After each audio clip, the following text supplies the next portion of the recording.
জি জি রাজু ভাই। সালাম আলাইকুম ভাই, শুনতে পাচ্ছেন? জি শুনতে পাচ্ছি। আপনাকে যেভাবে বলছি আপনার পরিচয়টা দিন। জি, আমি রাজু আহমেদ। আমি পলিটেকনিক্যাল থেকে ডিপ্লোমা ইঞ্জিনিয়ারিং কমপ্লিট করছি 2016 সালে। এখন বর্তমানে পল্টন গ্রুপে কর্মরত আছি। হ্যালো, হ্যাঁ, আপনার কি হিসাবে ইন্টারভিউ কোথায় আছে? ইন্টারভিউ আমার কালকে আকিজ গ্রুপ সিরামিক, আপনার এটা বাথওয়্যার কোম্পানি, এটাতে আপনার ইন্টারভিউ আছে আগামীকাল। আপনি ডিপ্লোমা কোন টেকনোলজি? ভাই আমি ডিপ্লোমা করছি ইলেকট্রনিক্স থেকে, মেকআপ কোর্স করছি ইলেকট্রিক্যাল। আচ্ছা ঠিক আছে। আপনার চাকরির বয়স কতদিন এখন যেখানে আছেন? এখানে ভাই আমার টোটাল এক্সপিরিয়েন্স হয়েছে প্রোডাকশন প্লাস সাপোর্টিভ মেইনটেনেন্সে আপনার এক্সপিরিয়েন্স হচ্ছে 5 বছর, আর তার আগে আপনার সার্ভিস সাইটে আমার এক্সপিরিয়েন্স হচ্ছে 2 বছর, টোটাল 7 বছরের প্রায়। আচ্ছা, যে কোম্পানিতে যাচ্ছেন ওটা পজিশন কি? এখানে ভাই যাচ্ছি যেটাতে, এখানে হচ্ছে অ্যাসিস্ট্যান্ট ইঞ্জিনিয়ার পোস্টের জন্য আর কি ওনারা কল করছে।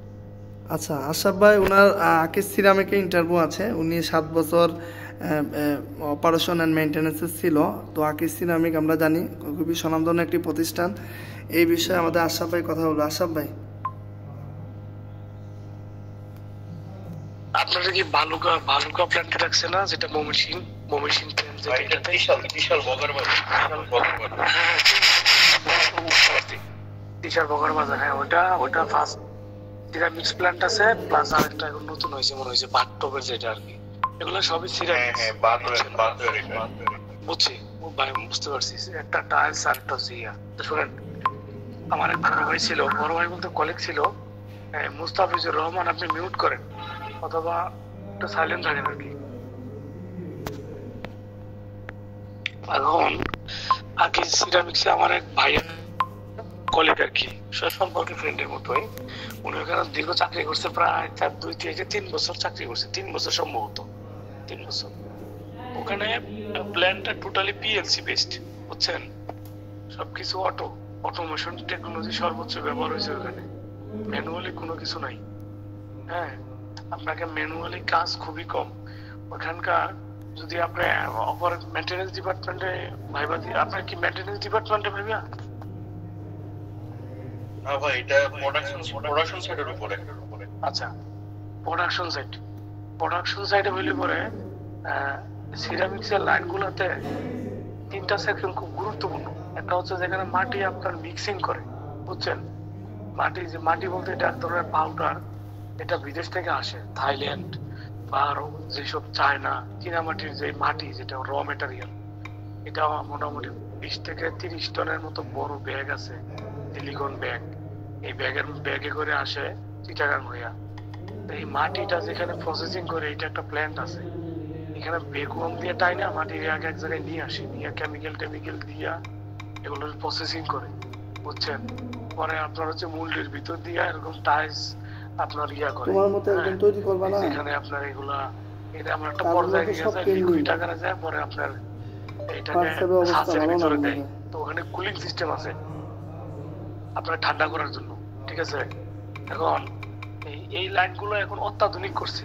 আমি একবার ডিবিএল সিরামিক্সে যাওয়ার আমার সৌভাগ্য হয়েছিল একটা ইন্টারভিউ পারপাসে। তো আমি যেটা দেখে আসছি, প্রোডাকশনের কাজগুলো maximum computerise plant, PLC plus আপনার মনিটরিং কন্ট্রোল আর কি। আপনার প্রোডাকশন লাইনেও হাঁটা লাগে, প্লাস হচ্ছে আপনার একটা কন্ট্রোল রুম থাকবে, যেখান থেকে হচ্ছে আপনি পুরো লাইনটারে নিয়ন্ত্রণ করতে পারবেন। এবং প্রত্যেকটা লাইনে জায়গায় জায়গায় লোক থাকবে, ইমার্জেন্সি ব্রেকিং সিস্টেম থাকে। অনেক সময় হচ্ছে লাইন প্রোডাকশন শাটডাউন হয় বা কেউ অ্যাক্সিডেন্ট হয়েছে, প্রত্যেক জায়গায় ইমার্জেন্সি সুইচ আছে, সুইচের চাপ দিলে লাইন পুরোটাই বন্ধ হয়ে যাবে, এ টু জেড, বুঝতে পারছেন? তো সেন্সরের কাজ আছে, অনেকের হাত চলে যায়। তারপর অনেক সেন্সরে এটা কোয়ালিটি দেখে ঠিক আছে কিনা, কুলিং টেম্পারেচার কত আছে, হিটিং টেম্পারেচার কত আছে, এই ধরনের অনেক সেন্সর ব্যবহার করা আছে। এই সেন্সরগুলো মূলত পিএলসির যে আপনার যে প্যানেল বোর্ড আছে এগুলোর সাথে কানেক্ট করা, আর এগুলো প্রোগ্রামের মাধ্যমে কম্পিউটার দেওয়া আছে। আপনার একটা সেন্সরের কত ডিগ্রি টেম্পারেচার উঠলে পরে এই লাইনটা রানিং হবে, এগুলো সব সেন্সরের সাথে সফটওয়্যার বেস করা আর কি। হ্যাঁ, আপনাকে কম্পিউটারাইজ ভাবে প্ল্যান চালাইতে হবে, মানে আপনার কম্পিউটার ভিত্তিক যে প্রোডাকশন লাইন এখন সব জায়গায় কম্পিউটার ভিত্তিক করে ফেলেছি। আগে এগুলো ম্যানুয়াল ছিল, এখন এগুলো ম্যানুয়াল নাই, টোটালি হয়ে গেছে অটো, বুঝছেন? আর এটা তো টাইলসের যদি হইতো, টাইলস হলে পরে আপনার ফ্ল্যাট লাইন, আর যেহেতু বাথটবের ব্যাপার এখানে হয়তো আলাদা আলাদা মেশিনের মোল্ড আছে, অনেক সময় মোল্ডের সমস্যা হয়, সাসের কোয়ালিটি আসে না, ফিনিশিং কোয়ালিটি থাকে না। আপনার একটা জিনিস বানাইছেন, মনে করেন যে ইয়া যেটা আর কি শুয়ে যে গোসল করে বাথটব, ধরেন একটা বাথটব বানাইছি, এখন ওইটার চীনামাটি কালার চলে গেছে, কালার শাইনিং হয় নাই, এখন শাইনিং এর জন্য আলাদা কেমিক্যাল ব্যবহার করে, বিভিন্ন স্প্রে আছে, কম্প্রেসার প্ল্যান্ট আছে যেখানে মাধ্যমে অনেক কুমিং এর কিছু কেমিক্যাল আছে, চকচক করে, যেটা শাইনিং করে, যে শাইনিং করার জন্য কেমিক্যাল ব্যবহার করে, কেমিক্যাল স্প্রে দেয়, স্প্রে দিলে আপনার পুরো বাথটব দেখবেন যে আপনি সাধারণত যে কোনো বেসিং খুবই স্মুথ না, স্মুথ তো স্মুথটা কেন, এটা তো এক ধরনের কেমিক্যাল ব্যবহার করা হয় এটাকে স্মুথ করার জন্য, বুঝতে পারছেন? তারপর আপনি ভিডিও যদি দেখেন ইউটিউবে, এই সিরামিক্স প্ল্যান্টের অনেক ভিডিও পেয়ে যাবেন। আর প্রোডাকশন লাইনের কাজগুলোই মূলত এগুলা, কোয়ালিটি ইন্সপেকশন, আপনার লাইনের টার্গেট কত আছে, শিফট ওয়াইজ প্রোডাকশন কাউন্ট করে অনেক সময়, যে শিফটে এত পিস দিছে, বি শিফটে এত পিস, সি শিফটে এত পিস, অথবা মার্কেট স্ট্যান্ডার্ড ডিমান্ড থাকে একটা, যে আমার তো এই ধরনের এই কোয়ালিটির মাল লাগবে 30 পিস বা 100 পিস। হ্যাঁ, তো এটা নতুন হয়তো করছে বাথটবের ইয়াটা, আমি সিরামিক্সটা জানি আগে করছে, সিরামিক্স আগে ওখানে আমাদের লোকজনও ছিল কিছু, ওখানে ওখানে ওরা ওই যে ওই সিরামিক্স এর ইলেকট্রিক্যালের জিএম হচ্ছে আবার বরিশালের। হ্যাঁ, এখন আপনি যদি ওই লোকই হয় ইন্টারভিউতে, তাইলে হয়তো ওনাকে পাইতেও পারেন, মানে ইলেকট্রিক্যালের ম্যানেজার হচ্ছে বরিশাল বাড়ি, ও যে আছে সিরামিক্স এর যে ইলেকট্রিক্যালের ম্যানেজার। আর আমার যে ভাই ছিল এ হচ্ছে এখন চলে আসতে গত বছর টিকি গ্রুপে জয়েন করছে, বুঝছেন? উনি থাকলে হয়তো আমি আর ইনফরমেশন নিতে পারতাম, উনি এখন ওখানে জব করে না। তো ওখানে নাকি সাধারণত ফেয়ারলি জব হয়, মানে যারা ভাইভাতে ভালো করে তাদের স্যালারি রেঞ্জটা খুব ভালো হয়, যেমন আপনার আপনার মিনিমাম 35 থেকে 50 পর্যন্ত হয়, 50, 55, 60 এরকম হয় প্রোডাকশন লাইনের ক্ষেত্রে। আর ওখানে আপনার পাবলিক ইউনিভার্সিটি বা কুয়েট এই ধরনের টেকনোলজি বেশি, যেহেতু পাশাপাশি অনেকগুলো সিরামিক্স প্ল্যান্ট আছে, গ্রেট ওয়াল, তারপরে ডিপিএল, আকিস, এগুলো প্রায় কাছাকাছি আর কি, বুঝছেন? একটু হয়তো 20 কিলো 30 কিলো এদিক সেদিক, আর কিছু না 10 কিলো। তো এই সাইডের এগুলো ক্যারিয়ার আছে, বুঝছেন? এখন তো আর বাংলাদেশে অনেক কোম্পানি সিরামিক্স বিজনেসে নামছে, নতুন হিসাবে ম্যাগনা গ্রুপ নামছে সিরামিক্স প্ল্যান্টে, আরো কিছু কোম্পানি আছে যারা সিরামিক্স প্ল্যান্ট লাইন আপের মধ্যে আছে আর কি, তো সামনে এরাও নামবে সিরামিক্স এর প্রজেক্ট নিয়ে, এরকম কিছু কোম্পানি সামনে পাইপলাইনে আছে। আশা করি খারাপ হবে না, তবে আপনি বর্তমানে যেখানে স্যালারি পাচ্ছেন তার থেকে চেষ্টা করবেন মোটামুটি ভালো কিছু অ্যাকসেপ্টেশন নিয়ে যাওয়ার জন্য। আর ওখানে একটু হিটিং ইস্যু আছে, সিরামিক্স প্ল্যান্ট তো একটু হিট কনজাম্পশন আছে অনেক, মানে প্রোডাকশন লাইন একটু গরম হয়, মানে গরম আর কি, ভিতরে একটু গরম আছে, সবসময় তো আপনি এসিতে থাকতে পারবেন না, হয়তো কন্ট্রোল রুমে আপনি 2-3 ঘন্টা বসবেন, আবার লাইনও যাইতে হবে দেখার জন্য, বাইরে যাইতে হবে, আবার কন্ট্রোল রুমে আসতে হবে, এই জিনিসগুলো একটু আপনাকে মাথায় রাখতে হবে। যেহেতু জব সুইচ করতেছেন, হয়তো আপনি যেখানে আছেন এখানে খুব ভালো আছেন, কোম্পানি এসি করা রুম বা আদার্স পরিবেশ ভালো, বাট সিরামিক্সে এতটাও সবকিছু এখনো আপডেট হইলেও কন্ট্রোল রুম ছাড়া বাকি সবগুলা লাইনে শেডের ভিতরে, শেড প্ল্যান্ট, বুঝছেন? আর ওখানে মোল্ডিং প্ল্যান্ট অনেক, তো প্রচুর হিট, কিছু জায়গায় অনেক হিট আছে, এবং কুলিং দিয়ে রাখে এগুলো ঠান্ডা করার জন্য, যখন মেশিন থেকে বেরোয় বাথটব বলেন, বেসিন বলেন, এগুলোকে ঠান্ডা করে আবার। মোটামুটি এগুলোই মূলত এদের প্রোডাকশনের কাজ কারবার। আমরা তার চেয়ে বেটার জানতে চাইলে আপনি ইউটিউবে দেখতে পারেন, আশা করি আরো ক্লিয়ার হয়ে যাবেন। ধন্যবাদ আশা ভাইকে। রাজু ভাই, আপনার কোনো প্রশ্ন আছে? জি ভাই, ধন্যবাদ, মোটামুটি বুঝতে পারছি। রাজু ভাই, আপনার কোনো প্রশ্ন আছে?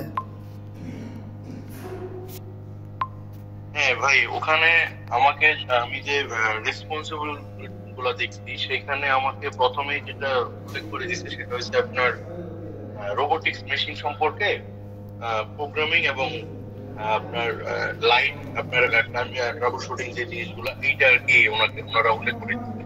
এই জিনিসটা যদি একটু বিস্তারিত বলতেন।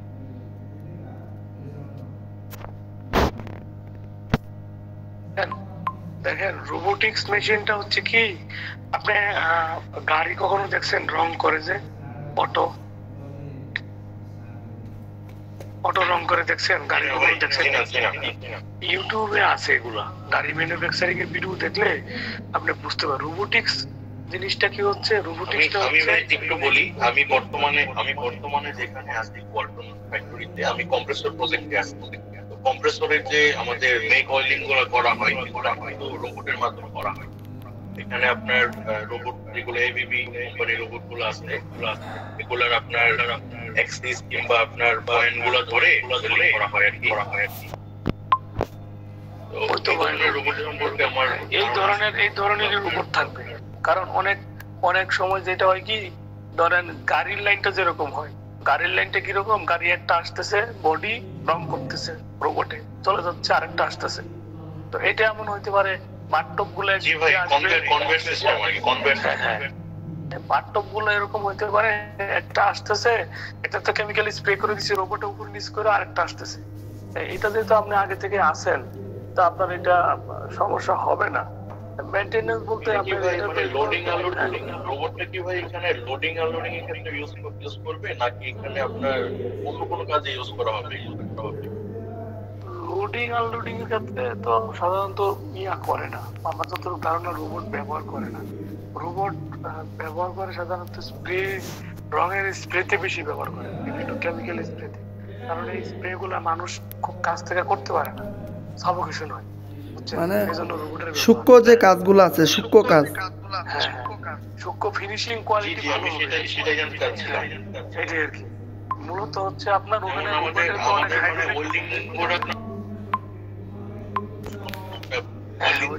সেখানে রোবট করা, ওখানে আপনার বুঝতে পারছি। কারণ এটা আপনার ম্যানুয়ালি করতে গেলে মানুষ এই টেম্পারেচার কনজিউম করতে পারবে না, প্লাস কাজের ফিনিশিং হবে না। আর এটা একটা ওয়েল্ডিং এরকম খুব হালকা করে করতে হবে, তো ওটা রোবোটিক ফাংশনের মাধ্যমে দিয়ে দিছে, ওই মেশিন এর চেয়ে বেশি প্রেসার দিতে পারবে না, ঠিক আছে, ইন্টারলক হয়ে যাবে অটোমেটিক। তো স্প্রে এই জিনিসগুলা বাথটবের ক্ষেত্রে দেখা গেছে অনেক জায়গায় স্প্রে করবে, আবার এমন হইতে পারে কিছু রোবট থাকতে পারে যেগুলো প্যাকেজিং এর জন্য হয়তো অনেক সময় করে, খুব কাছাকাছি যখন আপনার করে, ধরেন আপনার একটা বাথটব যখন থেকে বেরোবে, মোল্ড থেকে যখন বেরোবে, শ্বাস থেকে, এটা অনেক গরম থাকে, তখন এটা মানুষের ধরার পক্ষে কোনো অসম্ভব। তো ওখানে হয়তো বা রোবট ব্যবহার করতে পারে এরা বাথটবটাকে লিফটিং করার জন্য, বা এই এক লাইন থেকে আরেক কনভেয়ারে শিফট করার জন্য, বুঝছেন। এটা হয়তো রোবটই করবে, কিন্তু ওখানে হয়তো কন্ট্রোল প্যানেল থেকে আপনারা কমান্ড দিলে রোবট এইভাবে এদিকে সেদিকে দিবে, এরকম হইতে পারে। আবার অটোমেটিক হইতে পারে। আর ওখানে রোবটের যে কাজগুলা, এইগুলো তো হাইড্রোলিকের একটু আছে, হাইড্রোলিক্স এর মনে হয় সম্ভবত কিছুটা ফাংশন আছে, যেহেতু এটা ভাস করে। হ্যাঁ, হাইড্রোলিকের সিলিন্ডার, বয়েল, হাইড্রোলিক অয়েলের টেম্পারেচার কত ওঠে, এগুলো হয়তো বা জিজ্ঞেস করতে পারে, যেহেতু হাইড্রোলিক্স এর কিছু ফাংশন আছে, ঠিক আছে। হাইড্রোলিক্স এর পাম্প টাম্প সম্পর্কে, সিলিন্ডার, সিলিন্ডারের ডায়া কত, যেটা আছে বর্তমান রোবট আপনাদের, এটা সিলিন্ডারের ডায়ার কত, হাইড্রোলিকের পাইপ কোনটা লাগাইছেন, লোকালটা না মানে বাইরেরটা, না আপনার এক্সপেনশন করা যেগুলো এগুলা, বা রোবটের কোনো রোবট কাজ করতেছে না, তাহলে কি আপনি প্রোডাকশন লাইন বন্ধ রাখবেন? অবশ্যই না। এটাকে মেইনটেনেন্স করার জন্য পর্যাপ্ত সময় দিতে হবে, অথবা আপনার এটাকে রিপ্লেস করার রোবট ছাড়াও তো ম্যানুয়াল পদ্ধতি রাখে প্রত্যেকটা কোম্পানি। আপনি শুধু যে প্রযুক্তির উপর নির্ভর করবেন তা তো না, ম্যানুয়াল একটা প্রসেস তো রাখে, যে আমার রোবট ফল্ট করলো, রোবট দিয়ে হইতেছে না, এখন জিনিসটাকে ইঞ্জিনিয়ার আসা ছাড়া এটা কাজ হবে না, তাহলে কি আপনি 20 দিন প্রোডাকশন বন্ধ রাখবেন? অবশ্যই না। অল্টারনেটিভ একটা ব্যবস্থা তো রাখবে সব জায়গায়, যেহেতু এটা একটা প্রোডাকশনের বিষয়।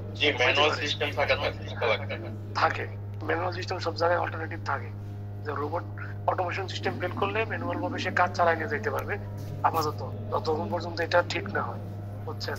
যেহেতু আপনার রোবোটিক্স এর এটা হয়তো আগের সিভিতে এগুলো উল্লেখ করা আছে, এটার জন্য আপনাকে হয়তো স্পেশালি ডাকছি, বুঝছেন। ওটা নিয়ে কোনো সমস্যা হবে না। আপনি যা জানেন এই জিনিসগুলো একটু মানে মডিফাই করে যায় আর কি, একটু আপডেট করে যায়, তাহলে আশা করি হয়ে যাবে, খুব একটা সমস্যা হওয়ার কথা না।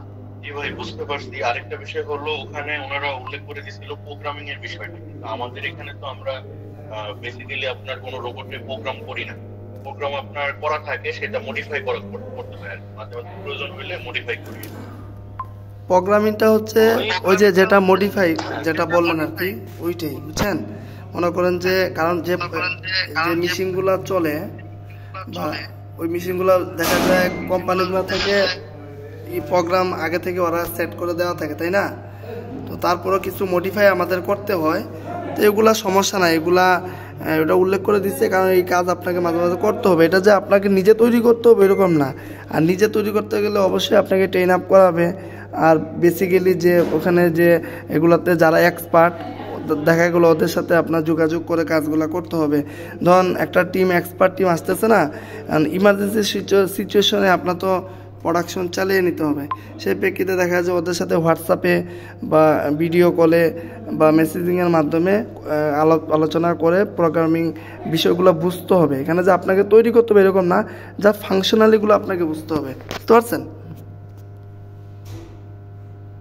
এরকম হয়, মেশিনগুলো তো কম্পিউটার বেসড, ওরা ওই দেশ থেকে দেখতে পারে।